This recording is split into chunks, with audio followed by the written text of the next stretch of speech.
नमस्कार साथियों, आप सभी का स्वागत। मैं डॉक्टर दिनेश कुमार पांडे। साथियों, आज हम लोग बात करेंगे डीएलएड फर्स्ट सेम के छठे पेपर अर्थात हिंदी के वस्तुनिष्ठ प्रश्नों को लेकर चलेंगे और इसमें आपका पूरा पाठ्यक्रम समाहित करने की कोशिश करेंगे। तो यहाँ पर आप समय बिल्कुल नष्ट ना करते हुए सीधे हम प्रश्नों की बात करते हैं। तो आज का पहला प्रश्न है कि छ का निर्माण किन दो वर्णों या व्यंजनों के मेल से हुआ है। तो छ का निर्माण, ये छ जो है आपका संयुक्त व्यंजन है और ये क और मूर्धन्य ष के योग से हुआ है, अर्थात पहला विकल्प क्या होगा? पहला विकल्प हमारा आंसर होगा। उसी तरह दूसरा प्रश्न, या रा ला वा व्यंजन कहलाते हैं। तो या रा ला वा ये व्यंजन आपके अंतस्थ व्यंजन होते हैं और या रा ला वा अंतस्थ व्यंजन, उसके साथ साथ हम इसकी भी यानी इस प्रश्न का उत्तर आपका अंतस्थ व्यंजन होगा। यही हम दूसरे खंडों की भी बात कर लें, जैसे ऊष्म व्यंजन की बात होती है तो इसमें श श स हा ये आपका ऊष्म व्यंजन है। वहीं संयुक्त की बात करते हैं तो आपका छ त्र ज्ञ और श्र है। द्विगुण व्यंजन की बात करते हैं तो जो ट वर्ग का ड और ढा है उसके नीचे बिंदी लगता है, तो ये हमारे द्विगुण व्यंजन होते हैं। अगला प्रश्न, हिंदी भाषा में व्यंजनों की संख्या है। तो यहाँ 33, 41, 40 और 36 की जो बात हम करते हैं, तो जब हिंदी भाषा में व्यंजनों की संख्या, तो हमारे जितने भी मूल व्यंजन होते हैं उनकी संख्या 33 होती है। वो 33 मूल संख्या क्या है? स्पर्शी व्यंजन की संख्या हमारी 25 है। उस 33 का हम विभाजन कर रहे हैं यहाँ। उस 33 जो मूल हमारे व्यंजन हैं, हम इसका विभाजन कर रहे हैं, तो स्पर्शी के अंतर्गत आपका आ जाएगा, स्पर्शी व्यंजन में 25 आएगा। फिर अंतस्थ, आपके अंतस्थ में 4 व्यंजन और ऊष्म के आपके 4, तो यही हमारे 33 मूल व्यंजन होते हैं, जो पहला विकल्प है और पहला विकल्प हमारा आंसर होगा। अगला प्रश्न, भाषा की सबसे छोटी और महत्वपूर्ण इकाई है। तो भाषा की सबसे छोटी और महत्वपूर्ण इकाई, इसमें आपका उत्तर वर्ण होगा। यहां पर स्वर, व्यंजन, ध्वनि, तो वास्तव में देखा जाए तो ध्वनि जो है ये मौखिक मूल, तो जो है वो ध्वनि की बात हम करते हैं, ये मौखिक रूप में प्रयुक्त होता है और वर्ण जो है ये लिखित रूप में प्रयुक्त होता है।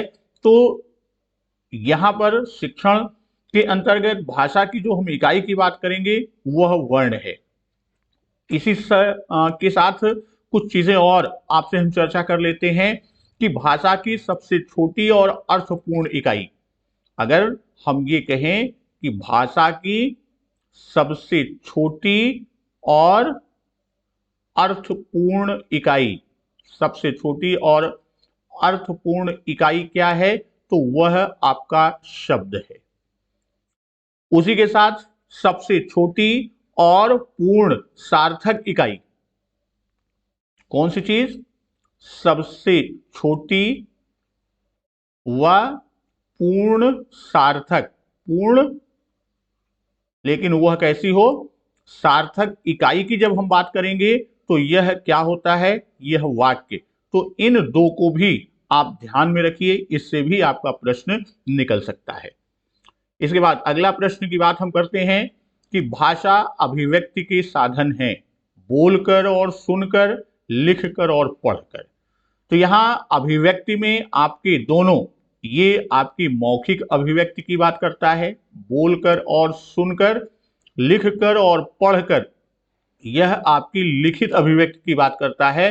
तो अर्थात यह दोनों ही अभिव्यक्ति के साधन हैं तो आपका विकल्प 3 यानी तीसरा विकल्प सा जो है यह आपका उत्तर होगा।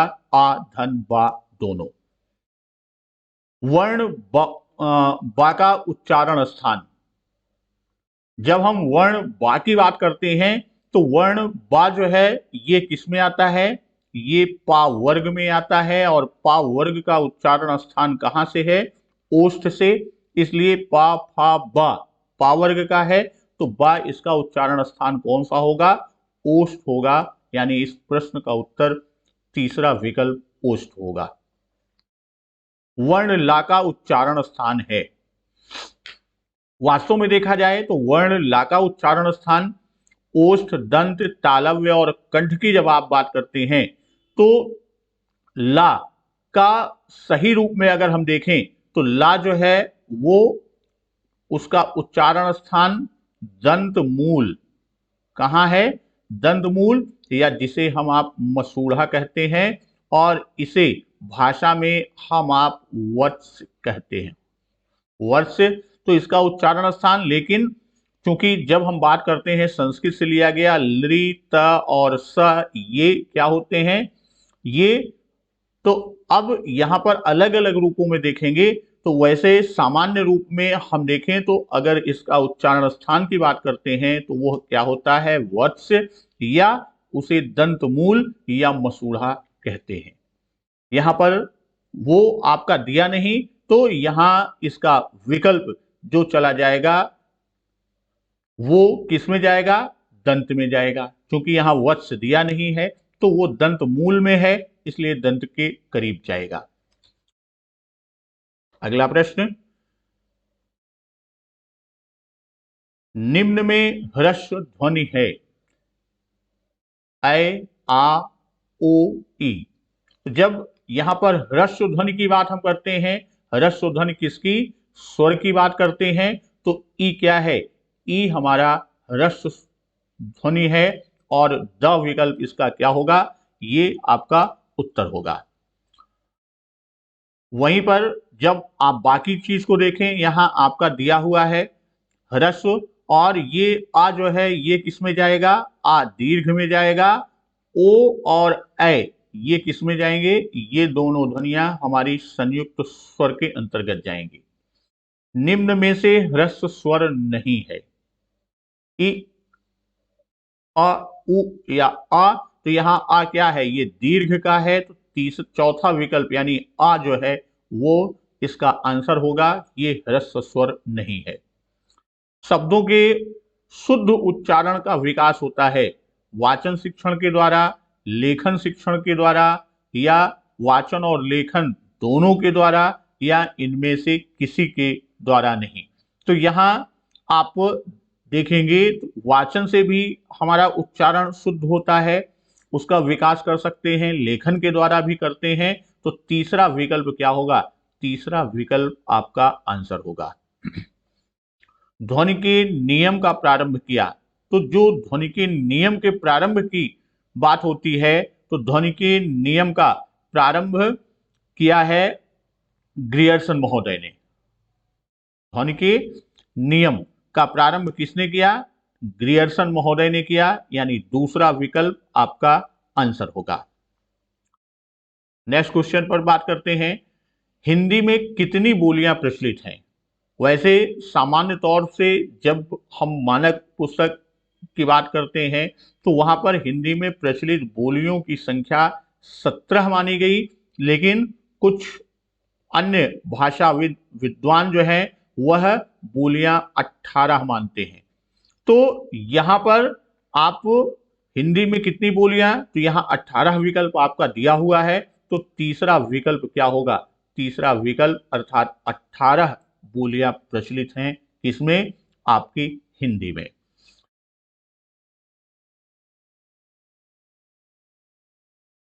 वर्ण द और या, वर्ण द और या से मिलकर संयुक्त वर्ण बनता है, तो ये आपका द्या का रूप बनता है जो बा विकल्प है, और यही क्या होगा, आपका आंसर होगा। जैसे आप विद्या लिखते हैं, चाहे द हलंत या लिखें विद्या, या इसको जो इसका रूप बनता है हम आप विद्या लिखते हैं, यही द्या क्या है, वो द और या का संयुक्त रूप है। अगला प्रश्न, जिन वर्णों का उच्चारण बिना बाधा और अवरोध के होता है, ऐसे वर्णों को कहते हैं स्वर, व्यंजन, स्वर और व्यंजन दोनों, या वर्णमाला। तो ऐसे वर्णों को क्या कहते हैं? इस प्रकार के वर्णों को स्वर वर्ण कहते हैं, अर्थात स्वर का उच्चारण बिना किसी अवरोध के, यानी जिन ध्वनियों का उच्चारण बिना किसी अवरोध के होता है उन्हीं को हम स्वर कहते हैं। तो यहां 14 में आपका विकल्प पहला उत्तर होगा। अगला प्रश्न, निम्न में से कौन असत्य है? ता ओष्ठ व्यंजन है, शा ऊष्म व्यंजन है, फा ओष्ठ व्यंजन है, और छ संयुक्त व्यंजन है। तो यहां पर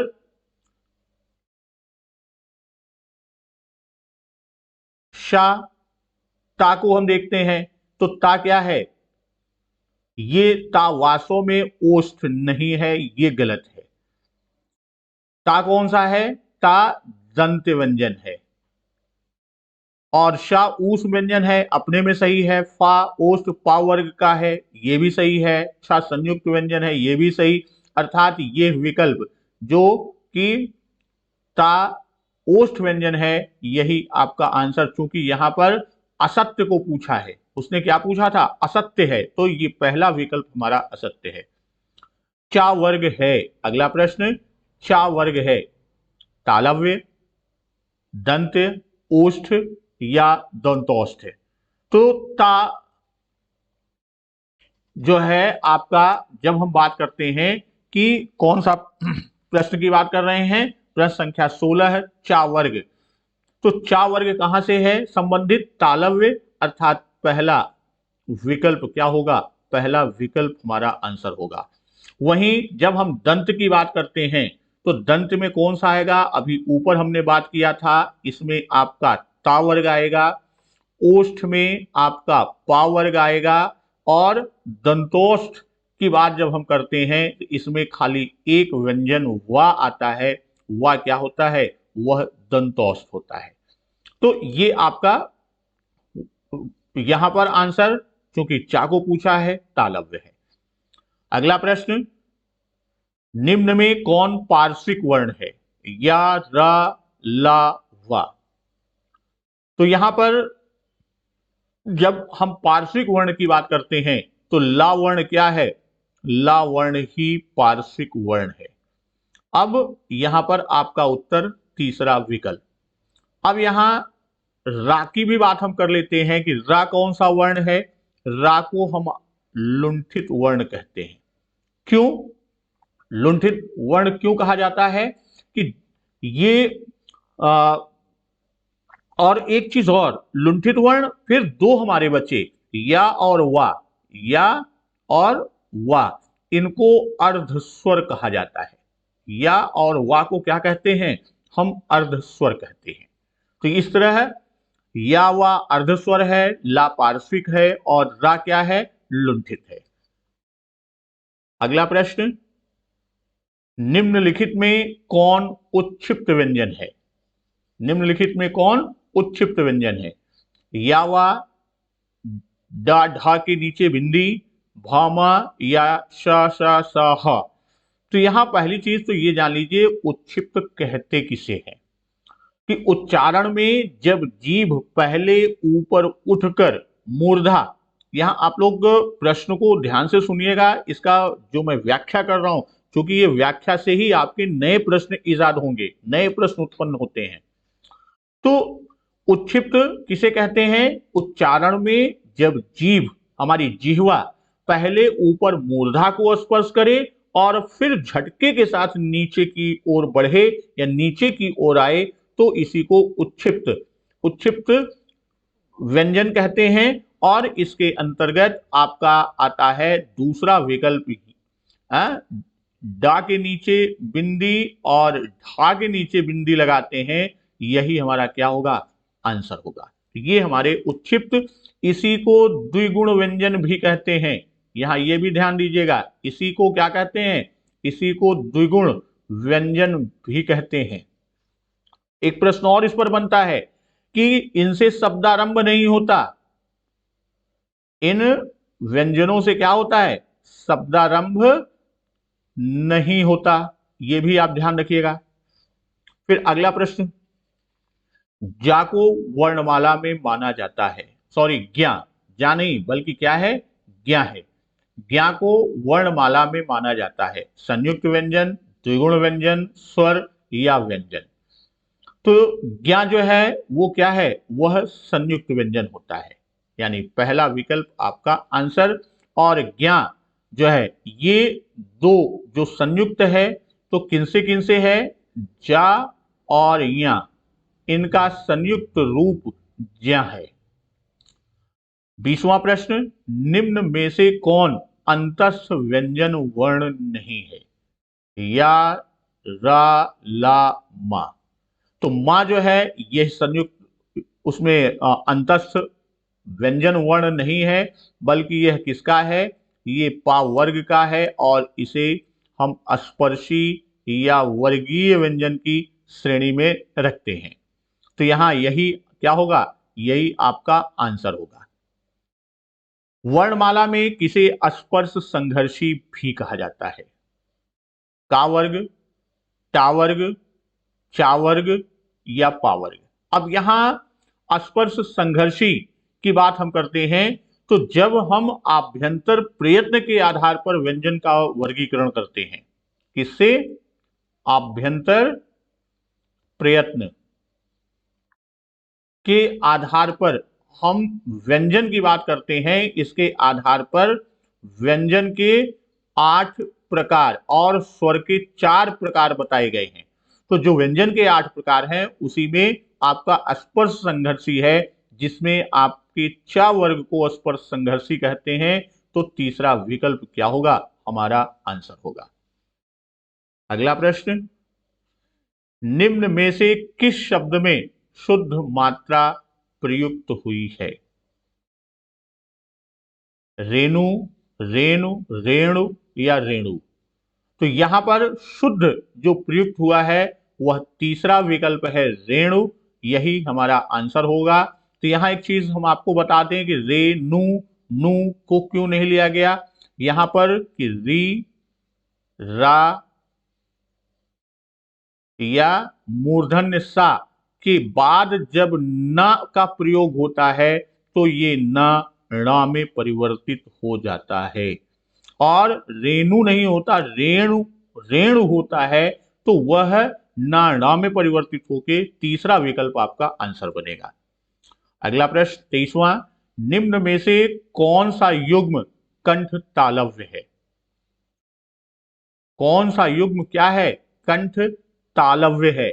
तो ए क्या है, ए ये आपके क्या हैं, ये आपके कंठ तालव्य वर्ण है, स्वर है।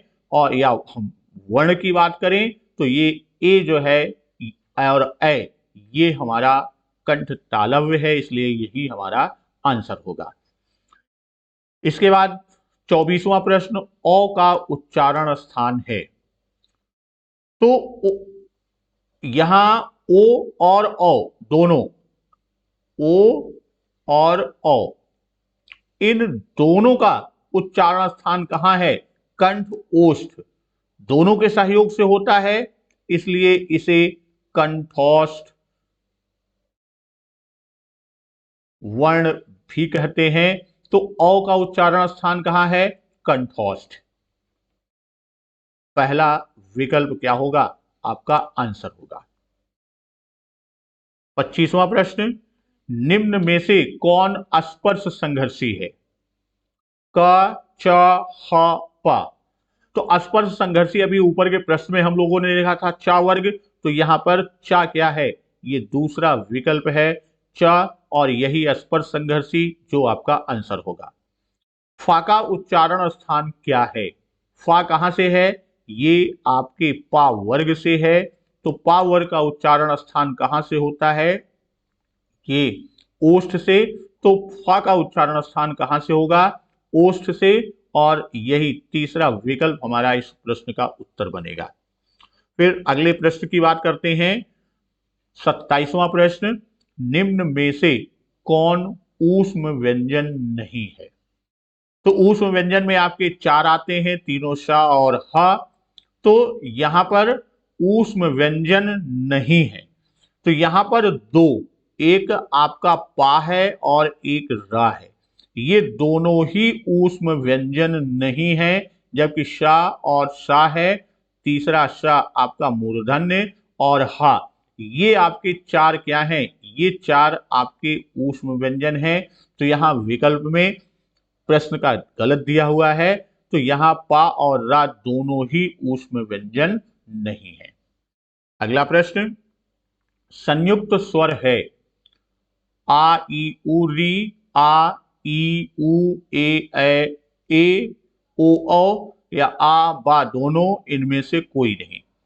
हम आप जानते हैं कि जब हम संयुक्त ह्रस्व, दीर्घ और संयुक्त स्वर की बात करते हैं, तो संयुक्त स्वर में चार स्वर की बात आती है, जिसमें आपका ए ओ और औ, जिसमें जब हम संयुक्त स्वर की बात करते हैं तो ये ए और ओ किसके कारण संयुक्त होता है?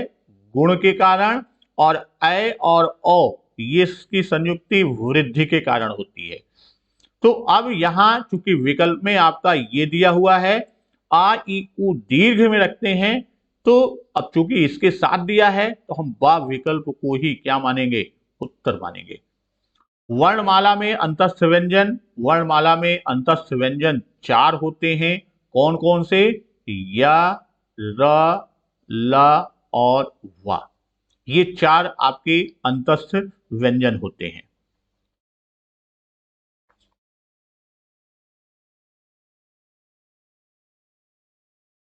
अगला प्रश्न, वर्ण श, श, ह कौन से व्यंजन कहे जाते हैं? स्पर्शी, संघर्षी, आ बा दोनों, या इनमें से कोई नहीं। तो ये व्यंजन आपके श, श, ह ये आपके संघर्षी व्यंजन कहे जाते हैं। इसी संघर्षी कहें या इसी को ऊष्म व्यंजन भी कहते हैं। यह विभिन्न हमारे उद्गम जो मुख के विवर के अंग हैं, उसके विभिन्न स्थानों से ये संघर्ष करते हुए, रगड़ करते हुए निकलती है, इसीलिए इसे संघर्षी, और संघर्ष से ऊष्मा निकलती है, इसीलिए इसे ऊष्मीय या ऊष्म व्यंजन कहते हैं। 31वां प्रश्न, संयुक्त व्यंजनों की संख्या, संयुक्त व्यंजनों की संख्या चार है। कौन कौन से हैं? आपके छ, त्र, ज्ञ और श्र, ये चार आपके संयुक्त व्यंजन की संख्या। हंस पद का चिन्ह है,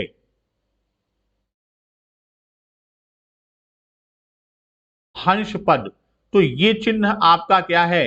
बा आंसर, जो हम ये चिन्ह लगाते हैं ये क्या है? ये हंस पद। इसी को त्रुटि पद भी कहते हैं, इसी को काक पद भी कहते हैं। किसी भी नाम से ये प्रश्न पूछ सकता है, त्रुटि पद या काक पद। तो हंस पद का चिन्ह है। अब यहां बाकी चिन्हों की भी बात कर लें।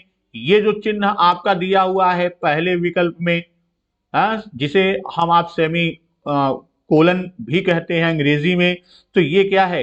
ये अर्ध विराम है। इस चिन्ह को क्या कहते हैं? ये अर्ध विराम है। ये और ये आपका ये प्रश्नवाचक है। चलिए, अर्ध संवृत स्वर, 33वां प्रश्न, अर्ध संवृत स्वर है ए ओ ए औ ई आ या औ। जब हम अर्ध संवृत की बात करते हैं, अर्ध संवृत स्वर कौन से स्वर होते हैं?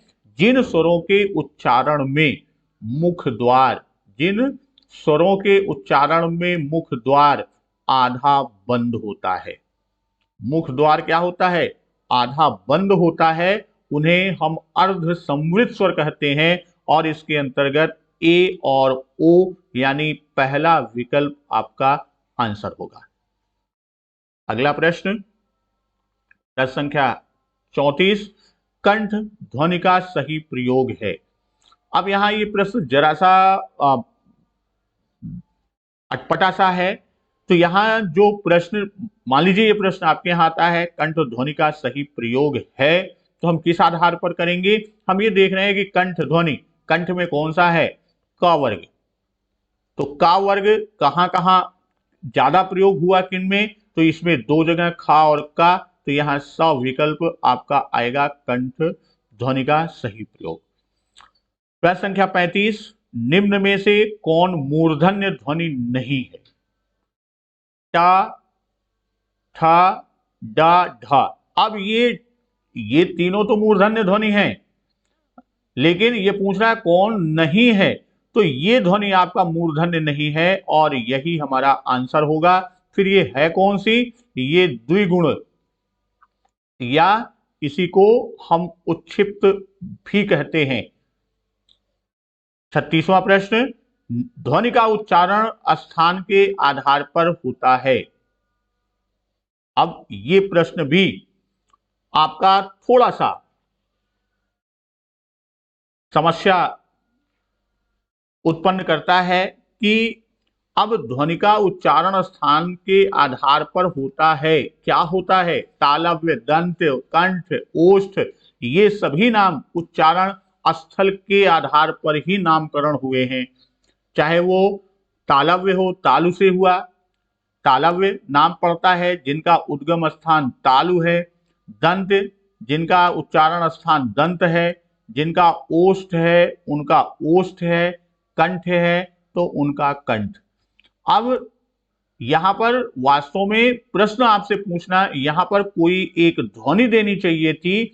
मान लीजिए हमने कह दिया कि टा,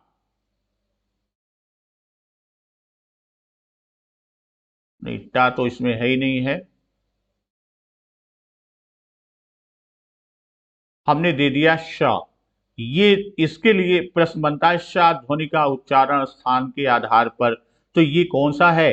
ये तालव्य है, यानी ताल उद्गम है। तो ये आपका तालव्य के खंड में तब जाएगा। यहां एक प्रश्न का खंड छूटा हुआ है। अगला प्रश्न देखते हैं, प्रश्न संख्या 37, दंतोष्ठ से उच्चरित होने वाले व्यंजन हैं। दंत और ओष्ठ।